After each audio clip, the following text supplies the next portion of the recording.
오디오북 많이 들어보셨습니까? 오디오북 저 최근에는 아니고 예전에 밀리에서 제 뭐 들었습니까? 그때 고전 들었어요. 고전 뭐? 셰익스피어 뭐 이런 거. 셰익스피어. 네. 셰익스피어 4대 비극 말해보시오. 햄릿, 햄릿, 리어. 리어왕, 한여름밤의 꿈, 그건 산이, 비극이 아니라 희극이야. 산이, 레이나. 오델로. 그리고 나가지 마. 패스. 몰라.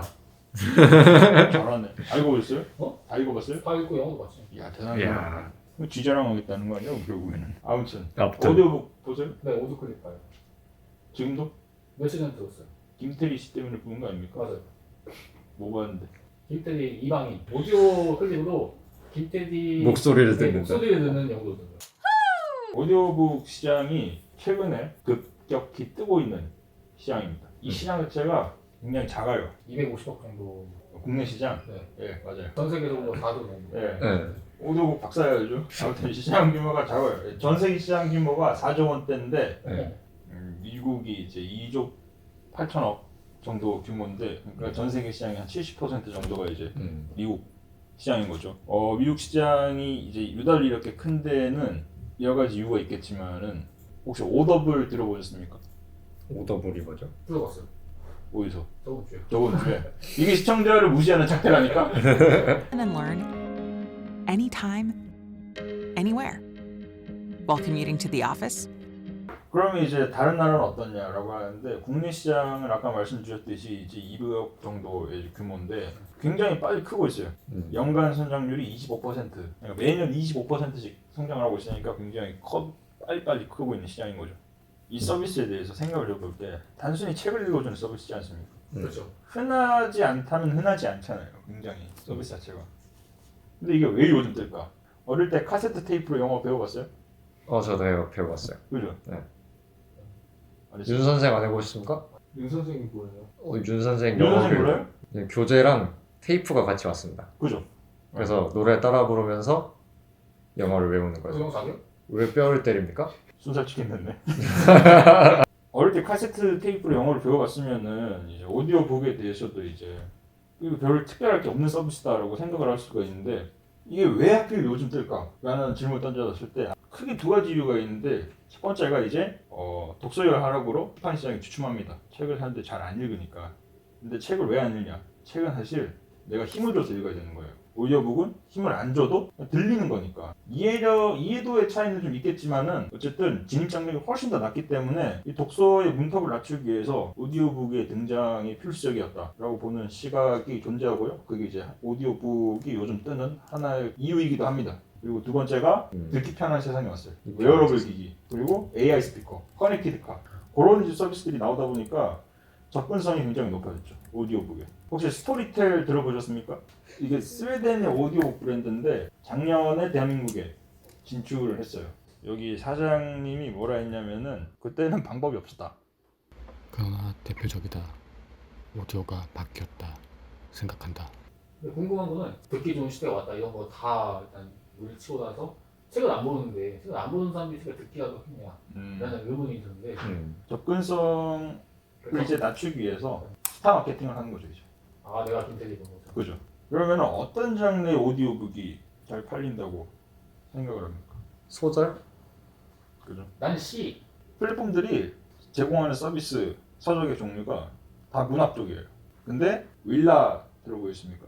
경제 경영 서적이 주류인 대표적인 플랫폼인데요. 윌라가 그렇게 된 이유 중에 하나가 이제 직장인 회원이 많다는 거. 직장인이다 보니까 뭐 재테크에 관심이 있을 수밖에 없고 이쪽으로 좀 특화가 된 거죠. 근데 이제 이렇게 어려운 책이 이제 집중이 될까? 윌라가 내세우는 게 전문 성우가 읽어주는 완독형 오디오북. 그러니까 윌라 이전에는 전문 성우가 책을 A부터 Z까지 하나의 편집도 없이 읽어주는 플랫폼이 잘 없었어요. 근데 윌라가 이제 그 일을 해냈다. 윌라 광고 같은데. 그래서 이제 윌라의 그게 경쟁력인데 사람 목소리로 처음부터 끝까지 읽어주는 서비스가 잘 없다. 그러다 보니까 중요한 게 이제 이 목소리가 오래 듣기 편한 목소리인지 그런 목소리의 사람을 섭외하는 게 가장 또 중요하잖아요. 그래서 그렇죠. 윌라가 이 부분에 주안점을 두고 있다고 합니다. 그러다 보니까 계속 윌라 광고 같은데 밀리의 소재도 있습니다. 밀리의 소재 같은 경우는 오디오북에만 집중한 서비스가 아니에요. 그렇죠. 원래 전자책 전자책 구독 서비스. 그죠. 구독 서비스로 출발을 했기 때문에 오디오북은 사실은 책에 대한 접근성을 높이기 위한 하나의 방책일 뿐입니다. 밀리의 소재도 인문 교양 서적을 완독형으로 배우가 읽어주기도 하는데요. 그죠. 배우가 읽어주게 됐죠. 그러니까 아무리 전문 성우나 스타 마케팅을 해서 예. 사실 완독해주는 서비스가 있다 해도 책이잖아요. 책을 읽어주는 거잖아. 네. 책은 우리가 보기 편하게 편집이 돼 있고 보는 용도로 썼기 때문에 책이 말해서 우리가 여기서 전달해주는 게 아니라 우리가 읽기 위해서 만든 건데 이걸 듣는다? 아무리 전문 성우나 스타 마케팅을 한다 해도 이게 끝까지 들을까? 라는 생각이 들거든요. 얘기는 잘했는데 밀리의 서재가 그 부분에 이제 가장 큰 심혈을 기울이고 있습니다. 애시당초에 밀리의 서재가 오디오북을 시작한 배경이 책에 대한 접근성을 낮추고자 함이었기 때문에 밀리의 서재 같은 경우는 책의 해설을 이제 더해서 녹음을 하는 구조.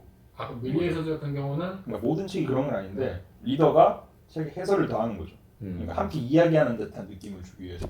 그러면 책을 대체하기 위한 오디오북이 아니라 책을 사기 만들기 위한 그냥 하나의 마케팅의 일종이라 보도 되는 거예요. 그러니까 뭐 들어보고 재밌으면 이제 그렇게 흘러가는 플로우가 되겠죠. 그러다 보니까 이제 밀리의 서재 같은 경우는 30분 정도의 요약형 콘텐츠와 완독형 콘텐츠 요거 두 개가 이제 같이 이제 그러면은 이제 이 오디오북 서비스의 장점이 뭘까요? 귀를 통해서 책을 읽으니까 눈은 잘 읽잖아요. 눈, 손 다 잘 읽으니까 라디오 듣듯이. 라디오 듣듯이 다른 일을 같이 할 수 있다. 이게 장점이라고 생각하지만 집중력이 좀 떨어진다는 단점도 있다고 생각해요. 저는 약간 공간에 제약이 없다. 눈이 덜 필요하다. 이런 장점. 아, 그리고 이동 시간 같은 이제 짧은 시간 동안 간편히 들을 수 있다는 점. 귀가 필요하겠다. 귀? 멀티태스킹이 이제 양날의 검이죠. 이게 이제 단점이 이야기를 채 이해하지 못한 채 이야기가 흘러갈 수도 있기 때문에 책 같은 경우는 내가 이해가 안 되는 부분은 뭐 밑줄을 끊는다든지 아니면 한 번 더 읽는다든지 아니면 중간에 덮어버리고 딴 일을 한다든지 그러다 나중에 다시 읽어본다든지 이게 아주 쉽게 가능한데 들리는 콘텐츠인 오디오북은 그게 이제 굉장히 어렵다는 거죠.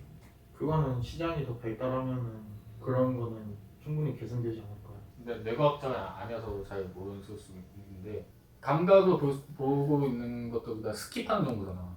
근데 이게 눈으로 볼 때하고 귀로 들을 때하고 머릿속에 남는 용량 자체가 좀 다르다고 생각하는 게 책은 무의식적으로 아주 시선은 가고 있지만 이 나머지 정보들을 우리가 다 그 어느 정도 청각을 볼 때 기억이 많이 남기 때문에 그 집중도 차이도 있고 이해도 차이도 있다고 생각하거든요.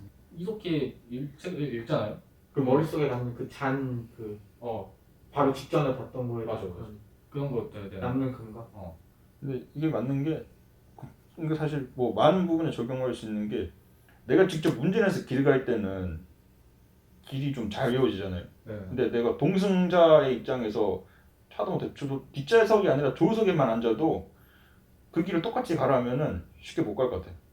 눈을 추보아서 그런 거예요. 아무튼 뭐 좋은 지적이죠. 그리고 실제로도 이제 우리가 글을 이렇게 눈으로 읽을 때는 나도 모르게 이전 내용을 10%에서 15% 정도씩 읽는다고 해요. 그러다 보니까 이게 훨씬 더 기억이 잘 되는 거죠. 듣는 오디오북 같은 경우는 그 10%에서 15% 정도의 이전 글을 자동적으로 읽어주는 프로세스가 구현이 안 되기 때문에 훨씬 더 이해력이 떨어질 수밖에 없는 거죠. 일라 같은 서비스가 경제경영 콘텐츠에 힘줘서 사용자의 이해를 돕기 위해 아주 대단한 노력을 기울인다고 하더라도 이런 부분에 있어서 태생적인 한계는 좀 커버치기가 어렵죠. 네. 같은 내용을 그 원작 소설이 있고 이렇게 영화가 있고 그렇게 해도 영화 같은 경우는 이렇게 보면서 템포를 제가 조절할 수가 없는데 책은 읽다가 그 순간순간에 잠깐 멈추고 한 1초 동안 아 맞아 이런 내용이지 하고 느끼고 그러면서 머릿속으로 그려가는 게 더 좋아가지고 그게 책의 가장 큰 매력이라고 생각하는데 오디오북 확실히 그런 거는 사실상 불가능에 가까우니까 뭔가 그러면 대체제의 역할이 되기는 좀 힘들다는 생각이 들기는 하네요. 갑자기. 새로운 장르죠. 진짜. 그런 오디오북의 미래를 말해보자면 감히 예견해보자면 시장이 많이 크지 않기 때문에 이런 한계들이 너무나도 쉽게 발견되고 있는 거니까 뭐 모호한 가능성이 아직 남아있지 않을까라는 그런 거고요. 앞으로의 시장은 텍스트 투 스피치, TTS, 글을 음성으로 바로 변환시켜주는 서비스가 발전할수록 인건비 문제도 해결이 되고 시장이 더 빨리 커질 수 있지 않을까. 인쇄비도 아껴오고 공장 비용도 아껴오는데 그래서 인건비까지 아껴보겠다고. 이 TTS 기술이라는 게 완벽하게 구현되는 게 아주 먼 미래 아닙니까 사실은? 그렇죠. 그죠? 마치 자율주행 자동차 완벽한 5단계 자율주행 자동차가 나오는 것처럼 굉장히 먼 미래인데 그러다 보니까 이제 그 사이 기간 동안은 성우가 중요하겠죠. 그러면 이제 성우와 관련한 팬덤 역시도 중요할 거고 어떤 성우를 갖고 있느냐 서점 베스트셀러하고 오디오북 베스트셀러가 다르다고. 달라요. 예. 그런 거 보면 성우에 대한 팬덤이 중요하다. 성우 굿즈. 근데 성우가 팬덤이 있나요? 성우 굿즈는 어떤 굿즈입니까? 성우의 목젖을 본땄나? 그러니까 그 오디오북 자체가 굿즈라는 거지. 아 성우 팬덤 많아요. 성우 팬덤 많죠. 나무위키 보면은 성우들에 관해서 엄청 자세히 잘 해놨더라고요. 또 이제 하나 더 말하자면은 고전 읽었댔죠. 네. 밀리 서재에서 뭐 읽었다고? 저도 고전이죠. 고전. 리커버 분기니까. 그죠. 왜 고전일까요? 판권 문제가 크기 때문에 셰익스피어나 이런 고전들을 읽는 거겠죠. 그러면 이제 판권 문제에서 좀 더 자유로워지기 위해서는 오리지널 콘텐츠가 필요한데 카카오 페이지나 네이버 시리즈 이런 곳들에서 쓰이는 웹소설을 따와서 자신만의 콘텐츠로 만들면은 지금 오디오북 시장의 큰 소비자 중에 하나가 10대, 20대인데 그 사람들을 끌어들이는데 더 끌어들이고 더 많은 돈을 쓰게 하는데 훨씬 더 긍정적인 요소가 되지 않을까라는 게 제 생각입니다.